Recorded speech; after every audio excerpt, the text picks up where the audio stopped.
One day I was driving in my car when the engine slowly dies out, and as it dawns on me that I'm either going to have to get out and start pushing the car, or begin searching for a gas station in the summer heat, I start asking myself how I reached this point. How did I go so long without ever filling up?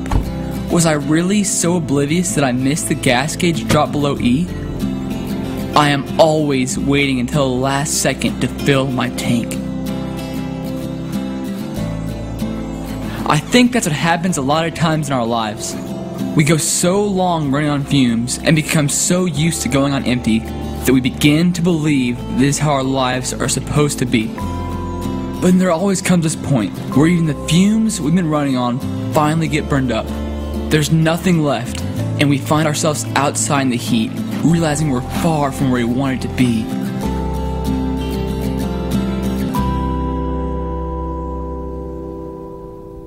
Do you ever feel empty? Do you ever have one of those days where you wake up and there's nothing there? No emotions, no motivations, no aspirations, absolutely nothing. You are running below E. Most of the time, my life feels like this room. Totally void of any purpose, cold and incomplete. But even though everything I see and everything around me seems pointless, I know there's more. I know I was designed with an incredible purpose that goes so far beyond the incomplete reality that I exist in. I've heard it been called a full life, or a deeper experience. One where I'm passionately living out my life to the full extent I was created to. As I started thinking about it, I've begun to realize I'm not the only one who gets this deep desire for more. I sense it in the lives of people all around me. I see it in some of the insane things that people do for attention. I hear it in the voice of my generation constantly. It's this nagging, this screaming inside of everyone I know who is dying for more. This whole conflict between the reality that we exist in and the completeness we all know we are meant for has been controlling my life. So lately, I've been trying to figure out what it is, why it's there, and who will fix it. I've done and tried a million different things to fill my emptiness. I've used pride to try to downplay it. I've tried friends to avoid it. I've used lust to try to mask it. I've used theft to try to forget it. I've tried selfishness to control it. I've used TV and the internet to try to tune it out. I've used lies to try to cover it up. I've used sex to try to fill it. I've tried money, cheating, alcohol and drugs, bitterness, success, and all those things make me feel full for a while. But after the party is over, after the porno ends, after the high is gone, after my friends leave, or right after I finally get what I thought I wanted, I'm left with nothing. I'm left alone, empty, and dry. So where do I go from here? How do I get outside of the walls of my emptiness? I mean, I know I can't fill it on my own. If I could, I wouldn't be waking up every morning empty and going through life incomplete. Could it be that this space can only be filled by one thing? As I was looking for answers, I picked up my Bible and turned to a story about the woman in the well.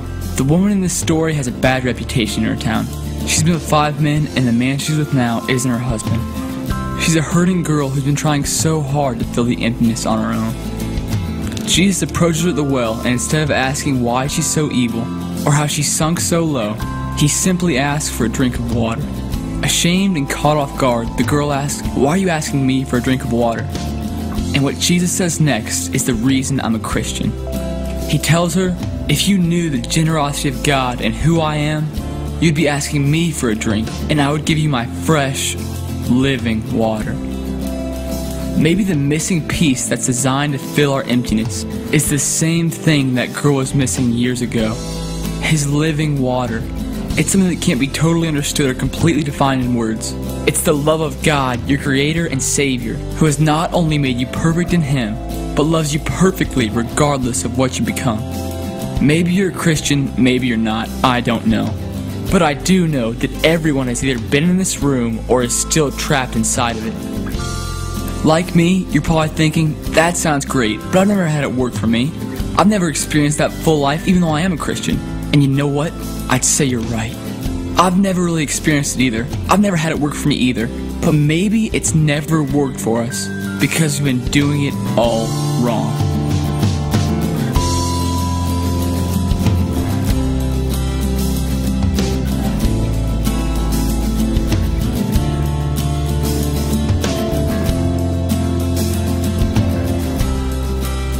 Have you ever had a huge test you didn't know about until the day before? So that night you're cramming in all this information so you can make a decent grade the next day.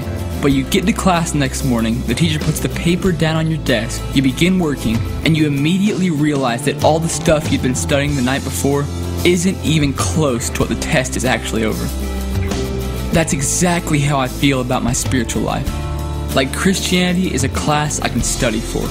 Like if I read my Bible 15 minutes a day, pray before every meal, and go to church every Sunday, then I'm a good Christian. Sometimes I get stuck studying in this class of Christianity for months, trying to live by the rules, say the right words, go to the right Bible studies, you know, do the whole good Christian kid thing.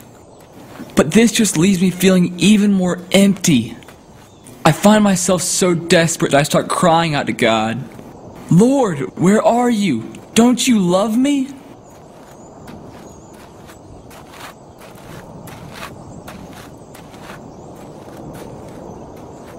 But then every once in a while, I get a small taste of what real Christianity is.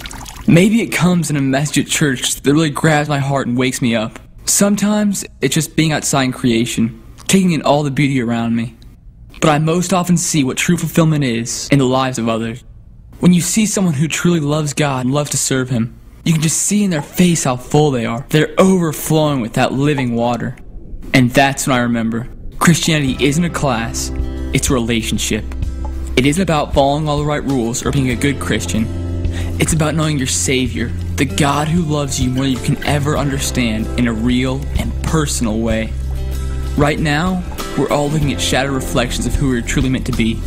But the most amazing part of this whole struggle is that every day Christ is there offering us His living water. He wants us to live in that fulfilled zone where we're not dragged down by the things we use to try to fill our emptiness. He asks us simply to throw Him our sin and our shame, because He knows we can't deal with it on our own. But He can.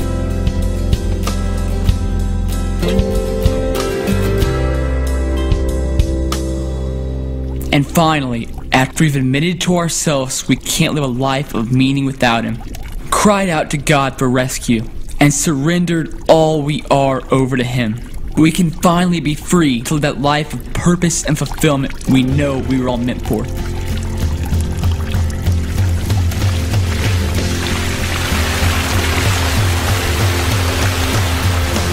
Now all that's left to do is either let the tension in our lives build and allow the empty gap in our souls to widen, or allow God to break through that wall we know shouldn't be there and let His wave of fulfillment come rushing in.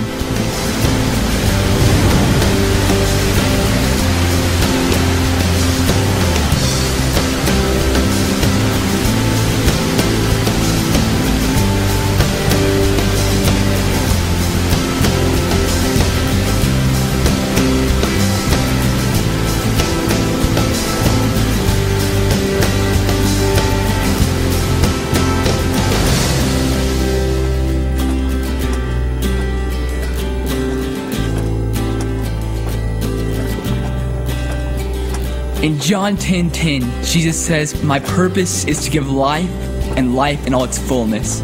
God desires deeply for us to live our life out to the full extent He created us to. He is pushing against the other side of that wall, wanting to fill you, just waiting for you to take the last step and come to Him. And when you finally do, it feels so good to be released from your mistakes, to be released from your shame, to be free from your guilt. No matter who you are, how far you've fallen, or how empty you've been, Christ washes it all away.